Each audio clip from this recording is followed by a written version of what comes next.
Today, we're going to unpack a massive shift in how politics in India gets funded. For a long time, one system dominated the headlines, but now, well, an older method is back in a big way. So you probably remember this. Back in February 2024, the Supreme Court scrapped the whole electoral bond scheme. It was a huge deal, mainly because of the lack of transparency, right? But that decision left a massive question hanging in the air. Where would the money for political parties come from now? Well, this is what came next.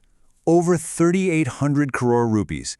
That's the amount that flowed into political parties in the 2024-25 financial year, all through a totally different channel. A channel that has suddenly been thrust right back into the spotlight. So let's get into it. And just to be super clear, we're not talking about a small trickle here. This is a monumental leap, a complete tsunami of donations that has totally reshaped the political funding landscape in less than a year.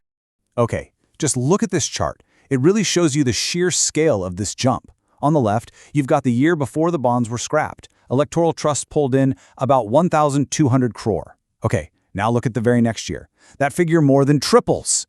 It's an absolutely staggering increase, and that's exactly what we're going to break down. So, the big question is, where is all this cash coming from? What's the vehicle driving such a dramatic change? Well, the answer is a mechanism that is now front and center: electoral trusts. So what is an electoral trust? Put simply, it's basically a go-between. It's a nonprofit company set up just to collect money from donors, corporations, individuals, and then hand that money over to different political parties. And here's something that's really crucial to remember. This isn't some brand new system that was just invented. Nope. Electoral trusts were actually introduced by the UPA government way back in 2013. That's a full 5 years before electoral bonds even existed. And this slide just lays it out perfectly. It shows the core difference between the two systems. The entire point of electoral bonds, remember, was anonymity. The donors were hidden. But electoral trusts, they were built from the ground up on the total opposite principle: transparency. The donors' identities are disclosed. Okay, so how does this whole transparent system actually work on a day-to-day basis? Well, the process is surprisingly straightforward, and it's all designed to create a clear, traceable path for the money. It's really a four-step process. First, the trust gets the money. Second, and this is the most important part, the donor's PAN number is recorded, so there's always a paper trail. Third, at least 95% of that money has to be given out to political parties. And finally, the trust files a super detailed report with the Election Commission, spelling out exactly who donated and which parties got the funds. And these rules you see here are really the backbone of the whole system's transparency.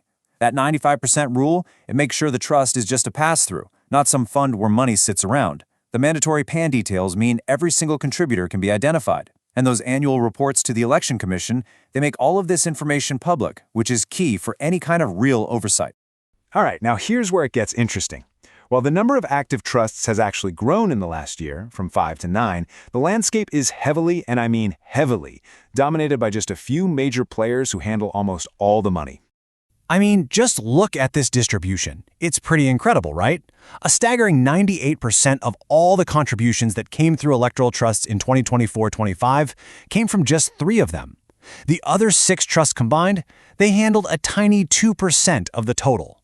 And this table breaks down who those top 3 players are. You can see that even though the system allows for lots of different trusts, the money is really consolidated. Prudent Electoral Trust is by far the biggest, pulling in over 2,600 crore from a bunch of different companies.